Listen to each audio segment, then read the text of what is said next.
মিজানুর রহমান আজহারি ৩-৪ বছর আপনার বাংলাদেশে ছিল না, মালয়েশিয়া থেকে বাড়িতে দেওয়া হলো শেখ হাসিনা। এবার আবার ঢুকে বাংলাদেশে এই ভাইরাস আসার পরে ঢুকে মানুষের আবার ঈমান লুটতে আরম্ভ করে দিয়েছে। আপনাকে বলি, এই মিজানুর রহমান আজহারির ভাইরাস করোনা ভাইরাসের চাইতেও খারাপ।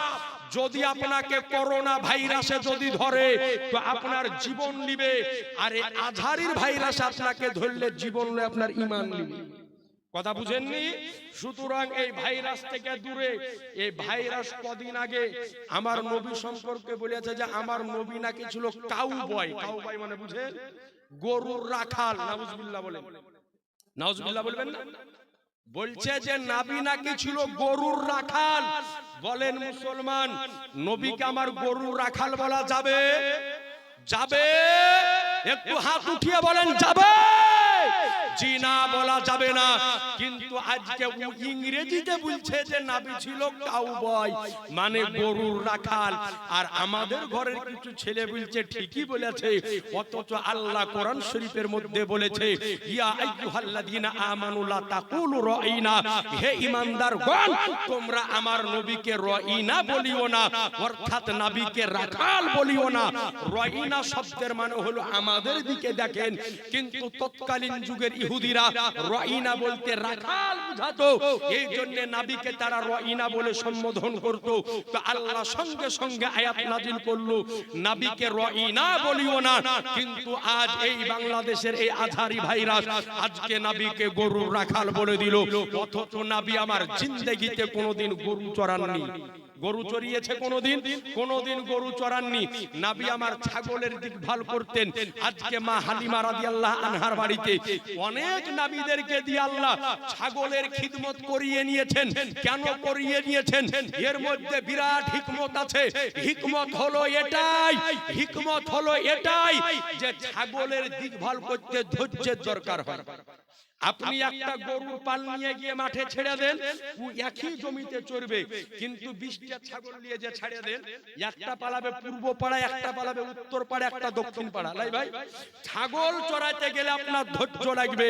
এই জন্য অনেক নবীদেরকে দিয়ে আল্লাহ ছাগলের খিদমত করিয়ে নিয়েছে, যাতে করে তিনারা ধৈর্যের পরীক্ষা দিতে পারে। কিন্তু এই আজকে এই বাংলাদেশের ভাইরাস বলে দিল যে আমার নবী নাকি ছিল গরুর রাখাল। একটু জোরে বলেন নাউজুবিল্লাহ। আজ আপনার নিকটে আরজ করি, নবীর জন্য গরুর রাখাল, ছাগলের রাখাল এই রকম শব্দ ব্যবহার করা শরীয়তের বিধানে হারাম, হারাম, হারাম লেখা আছে। মুসলমান, যদি কোনো ব্যক্তি নবীকে তয়হিনের নিয়তে রাখাল শব্দ যদি ব্যবহার করে, ওর ঈমান চলে গিয়ে কাফের হবে। বাড়িওয়ালি যদি থাকে তো বাড়িওয়ালি অটো তালাক হবে। তালাক দেওয়া লাগবে না, অটোমেটিক তালাক হয়ে যাবে। সুতরাং আজ নবীকে এই রকম কথা বলা যাবে না। বাংলাদেশের আরেকটা বক্তা আছে, উল্টে পাল্টা ভাষায় বক্তব্য দেয়। ওর নাম হলো, সাত করবেন, নাম হলো রফিকুল্লাহ আফসারি।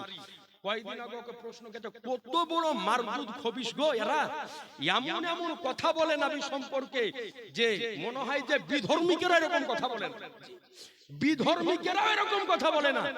ওকে জিজ্ঞাসা করে স্টেজের উপরে যে দাঁড়িয়ে পেশাব করা যাবে না, যাবে না, দাঁড়িয়ে পেশাব করা যাবে না, যাবে না। তো যদি মশলা হলো যে বসিয়া পেশাব করা, এটাই হচ্ছে সুন্নাত।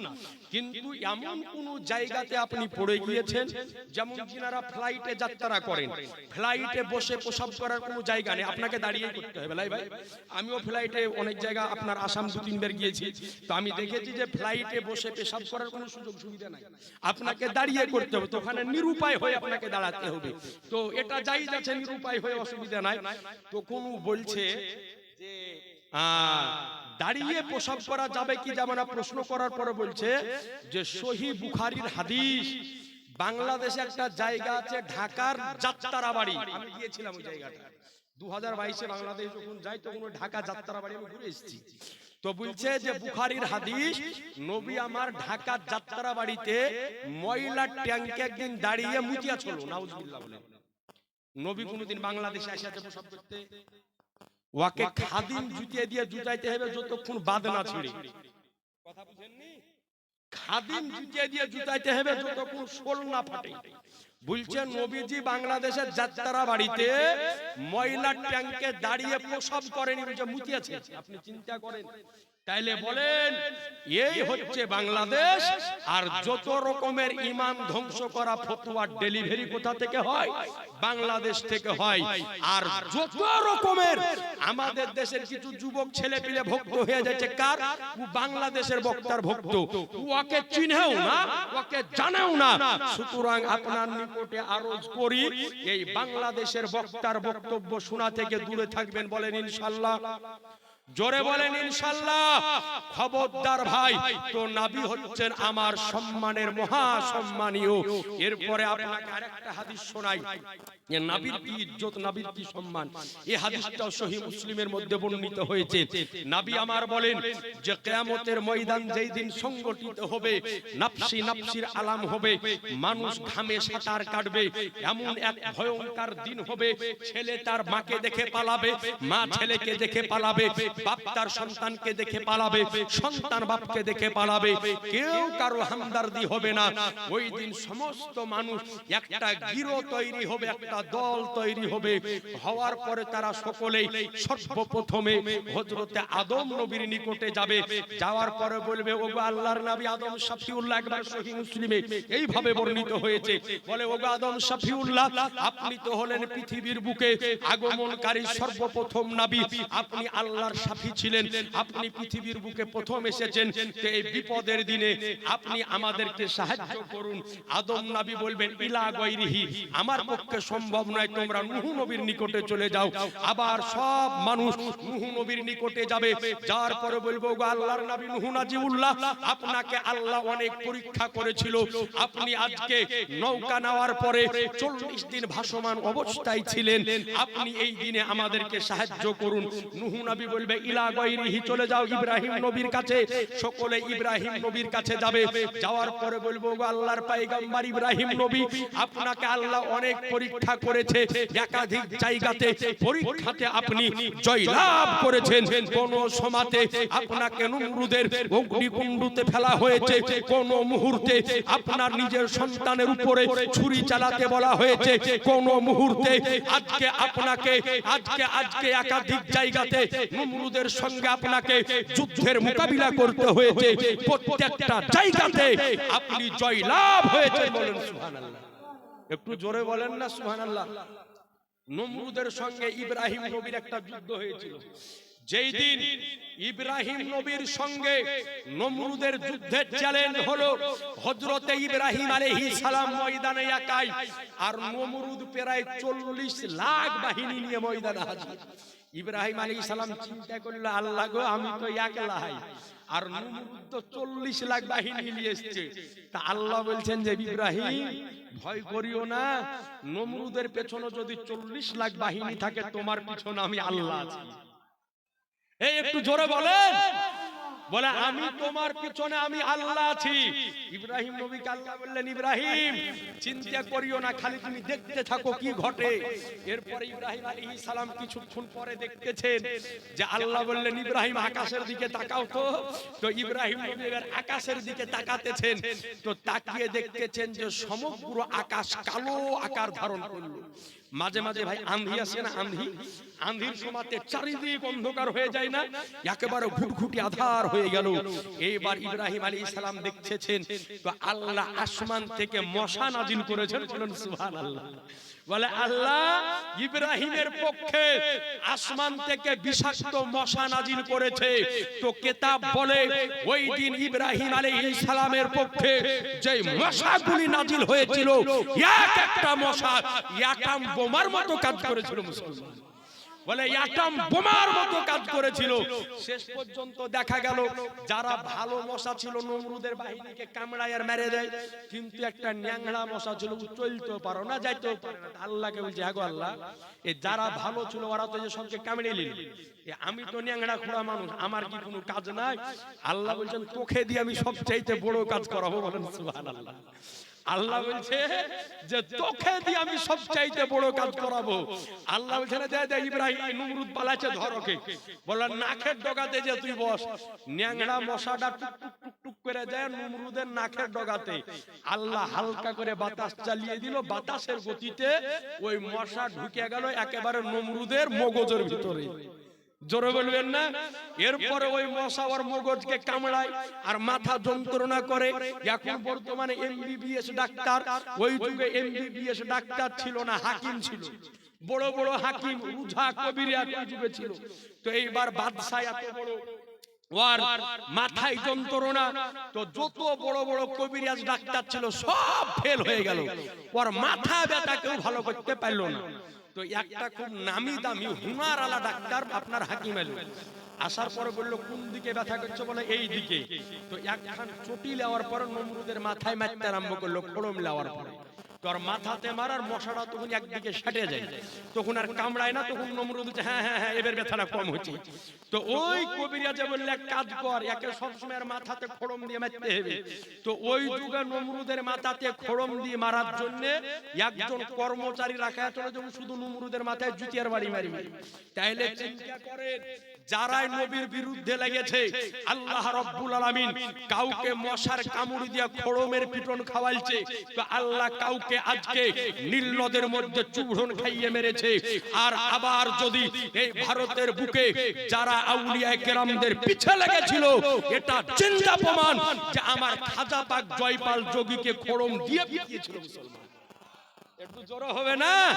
তো সুতরাং সাবধান, ইসলাম নিয়েও সাবধান, নবী নিয়েও সাবধান। নবীর বিপক্ষে কথা যদি বলো তা আমাদেরকে কিছু করা লাগবে না, আল্লাহ এমন অবস্থা করবে যে পালানোর রাস্তা খুঁজে পাবে না। বলো সুবহানাল্লাহ। তো আজি জানে মোহতারাম, তো এই ইব্রাহিম নবীর কাছে মানুষ যাবে, যাওয়ার পরে বলবে তাহলে আপনি আমাদেরকে সাহায্য করেন। তো ইব্রাহিম নবী বলবে যে ইলা গায়রিহি, চলে যাও একজনের কাছে। কার কাছে? বলে মুসা নবীর কাছে যাও। ইয়া আমার দ্বারা তো হবে না, মুসা নবীর কাছে যাবে। মুসা নবীকে বলবে যে ওগো মুসা নবী, তুমি তো আল্লাহর সাথে কথাবার্তা বলতে, তো তুমি আজকের দিনে সাহায্য করো। তো মুসা নবী বলবে ইলা গায়রিহি, আমার দ্বারা তো সম্ভব নাই। বলে কোথায় যাও? বলে চলে যাও ঈসা রুহুল্লাহর কাছে।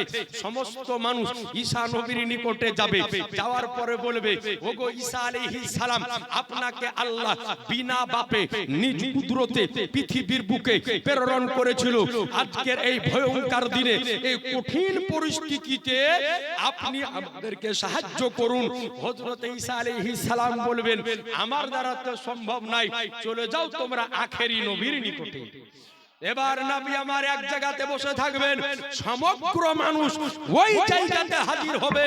যাওয়ার পরে আমার রহমতের নবী, আমার দয়ার নবী, আমার মায়ার নবী নিকটে যাওয়ার পরে বলবেন ইয়া রাসূলুল্লাহ, আজকের এই কঠিন পরিস্থিতিতে যেই জায়গাতে আদম নবী আমাদের সাফায়াত করলো না, ইব্রাহিম নবী আমাদের সাফায়াত করলো না, নূহ পয়গম্বর আমাদের সাহায্য করলো না, মুসা পয়গম্বর আমাদের সাহায্য করলো না, ইয়া রাসূলুল্লাহ আপনার নিকটে এসেছি, আপনি আমাদের সাহায্য করুন। তো নবী আমার ইলা গায়রিহি বলবেন না, বরং নবী আমার বলবেন আনা লাহা, আর আমি তো এই কাজের জন্যই প্রস্তুত রয়েছি। মুসলমান বলে শোনো, আমি তো তোমাদেরকে সাফায়াত করার জন্য উপস্থিত রয়েছি। তাহলে বোঝা গেল আদম নবী যেখান থেকে হযরতে নূহ নবীর কাছে পাঠাবে, নূহ নবী ইব্রাহিম নবীর কাছে পাঠাবে, ইব্রাহিম নবী মুসার কাছে পাঠাবে, মুসা নবী ঈসার কাছে পাঠাবে, কিন্তু আমার নবী মুস্তাফা কারোর নিকটে পাঠাবে না, বরং নবী আমার সকলকে সাফায়াত করে জান্নাতে নিয়ে চলে যাবে। একটু জোরে বলে দেন, আর একটু আওয়াজ দিয়ে বলেন। তাহলে আমার নবী কিয়ামতের ময়দানে সাফায়াত করে এই উম্মতকে জান্নাতে নিয়ে যাবে। বলেন সুবহানাল্লাহ। কিন্তু আজ এই নবী সম্পর্কে কটূক্তি চলে, নবী সম্পর্কে উল্টো পাল্টা কথা চলে, নবী সম্পর্কে গালিগুলোজ চলে। আজ আপনার নিকটে আরজ করি যে শুধু কাউকে গালি দিলেই গালি দেওয়া হয় না, বুঝলেন? এমন কিছু কথা আছে যে কথাগুলো ব্যবহার করলে অটোমেটিক তার ইজ্জত আপনার কমে যায়। আমার দিকে একটু লক্ষ্য করেন, আপনাদের এই গ্রামের নাম কাকর সিং নাকি? হেমতাবাদ থানা নাকি থানা পড়ে? হেমতাবাদ থানা, উত্তর দিনাজপুর ডিস্ট্রিক্ট। আপনাদের গ্রামে প্রাইমারি স্কুল আছে না নাই? প্রাইমারি স্কুল সামনে। আচ্ছা, এই প্রাইমারি স্কুল একজন হেডমাস্টার আছে না ভাই? একজন হেডমাস্টার আছে, আমি যদি এখন বলি যে প্রাইমারি স্কুলের যেটা হেডমাস্টার এটা হলো নিরক্ষর ব্যক্তি, তো এতে ওনার সম্মান কম হবে না বেশি হবে? একটু জোরে বলেন না, কম হবে। ওর সামনে যদি ওকে আমি বলি আর আপনি কেমন হেডমাস্টার, আপনি তো নিরক্ষর লোক, তাইলে ও রাগ করবে না করবে না? আচ্ছা এবার বলেন আপনাদের হাই স্কুলের যিনি হেডমাস্টার তাকে যদি বলি যে এই লোকটা লেখাপড়া জানে না, ABCD কি জিনিস, অ আ হ্রস্ব ই দীর্ঘ ই কি জিনিস চিনে না, তাইলে ওই লোকটার ইজ্জত সম্মান কমবে না কমবে না? কমে যাবে। ওর রাগ হবে কেন? যে আমি শিক্ষিত দেখেই তো আমাকে আজকে স্কুলের হাই স্কুলের হেডমাস্টার বানাইছে, আমার যোগ্যতা না থাকলে আমাকে বানাইতো না। তাহলে বলেন মুসলমান, একটা হেডমাস্টারকে যদি নিরক্ষর বলা যায় ওর ইজ্জতে লেগে যাবে, একজন প্রিন্সিপালকে যদি আজকে নিরক্ষর বলা হয় ওর ইজ্জতে লেগে যাবে, কিন্তু নবীকে নিরক্ষর বললে নবীর ইজ্জতে লাগবে না লাগবে না? ও জোরে বলেন। এই বাংলাদেশের এই ভাইরাস নবীকে বলেছেন যে নবী ছিলেন নিরক্ষর, নবী নাকি আলিফ বে তে সে চিনতেন না, নবী নাকি আরবিতে ওয়াহিদ ইসনা সালাসা চিনতেন না, ও একলাই গোটা চিনতো, কার নবী বলে কিছুই চিনতো না। আপনি চিন্তা করেন, আজ আপনার নিকটে আরজ করি, আমার রহমতের নবী, আমার দয়ার নবী এই পৃথিবীর বুকে আল্লাহ রাব্বুল আলামিন নবীকে আমার এই পৃথিবীর বুকে যেদিন পাঠিয়েছেন, নবী আমার 63 বছরের জিন্দেগিতে কোনো দিন কোন শিক্ষালয়ে শিক্ষা নেওয়ার জন্য যায়নি, বিদ্যালয়ে বিদ্যা নেওয়ার জন্য যায়নি, ইউনিভার্সিটিতে লেখাপড়ার জন্য যায়নি, কোন মাদ্রাসাতে শিক্ষা নিতে যায়নি। নবী আমার পৃথিবীর বুকে কারো নিকটে শিক্ষা গ্রহণ করেননি। তার কারণ হলো যে নবীকে আমার আল্লাহ সব শিক্ষা দান করে দিয়েছেন। আজ বলেন মুসলমান, এই জন্য নবীর শিক্ষক পৃথিবীর বুকে কেউ নাই, নবীর একমাত্র শিক্ষক হলো আমার আল্লাহ। বলেন সুবহানাল্লাহ। নবীর শিক্ষক আল্লাহ কেন হলো? এর মধ্যে একটা বিরাট বড় হিকমত আছে। স্টেজের উপরে তলাবা এজাম আছেন, আমিও আছি, আমার সামনে জ্ঞানী গুণী ব্যক্তি আছেন। আচ্ছা ভাই বলেন, আমরা যারা লেখাপড়া করেছি বা যারা করছি, আমি যে শিক্ষকের কাছে পড়েছি, আমি কি এই কথা বলতে পারবো যে আমার শিক্ষক সারা পৃথিবীর সমস্ত জ্ঞানে জ্ঞানী? বলা যাবে? আপনারা যারা স্কুল কলেজে পড়েছেন আপনি বলতে পারবেন যে আমার স্কুলের মাস্টার সমস্ত জ্ঞানে জ্ঞানী? বলা যাবে না। ওর মধ্যে কোনো না কোনো জ্ঞানের কমতি আছে, কোনো না কোনো ইলমের কমতি আছে। তো আল্লাহ রাব্বুল আলামিন আমার নবীকে পৃথিবীর বুকে কারো নিকটে শিক্ষা নিতে পাঠাননি। কেন পাঠাননি? কারণ হলো এটাই যে দুনিয়ার বুকে যত মানুষ আছে তার মধ্যে কোনো না কোনো জ্ঞানের কমতি আছে। কিন্তু বলেন মুসলমান, আল্লাহর জ্ঞানের কমতি আছে? আল্লাহর কোন জ্ঞান কম আছে? কোন জ্ঞান আল্লাহর নিকটে কম আছে এই কথা বলা যাবে? বলা যাবে না। তো আল্লাহ বললেন, হাবিব শোনো, দুনিয়ার কোন শিক্ষকের নিকটে শিক্ষা নিতে যদি পাঠাতাম তো মানুষ বলতো আখেরি জামানার নবী এমন এক লোকের কাছে শিক্ষা নিয়েছে, ওর মধ্যে এই জ্ঞান ছিল তো এটা ছিল না, ওটা ছিল তো ওটা ছিল না। তো আল্লাহ বলেন, হাবিব শোনো, এই জন্য তোমাকে পৃথিবীর বুকে কোন জ্ঞানীর নিকটে কোন শিক্ষক নিকটে শিক্ষা নিতে দিইনি। আমি আল্লাহ তোমাকে এমন ভাবে শিক্ষা দিয়েছি যে আমি আল্লাহর নিকটে যেমন কোন জ্ঞানের কমতি নাই, তো আমি আল্লাহ তোমাকে এমন শিক্ষা দিয়েছি যে তোমার মধ্যেও কোনো জ্ঞানের কমতি নাই। একটু জোরে বলিয়া দেন সুবহানাল্লাহ। আজ আপনাকে বলি, তাহলে আজ চিন্তা করেন, এই নবীকে নিয়ে চলছে কটূক্তি, এই নবীকে নিয়ে চলছে গালিগালাজ, এই নবীকে নিয়ে চলছে আজ একাধিক বিরূপ মন্তব্য। আল্লাহ বললেন ওয়াতুআযজিরুহু ওয়াতুওয়াক্কিরুহু, যে তোমরা নবীর সম্মান করো এবং নবীর ইজ্জত করো। বলেন সুবহানাল্লাহ। আর একটু জোরে বলেন সুবহানাল্লাহ। এইবার আসুন, এই নবীর ইজ্জতের জন্য, এই নবীর সম্মানের জন্য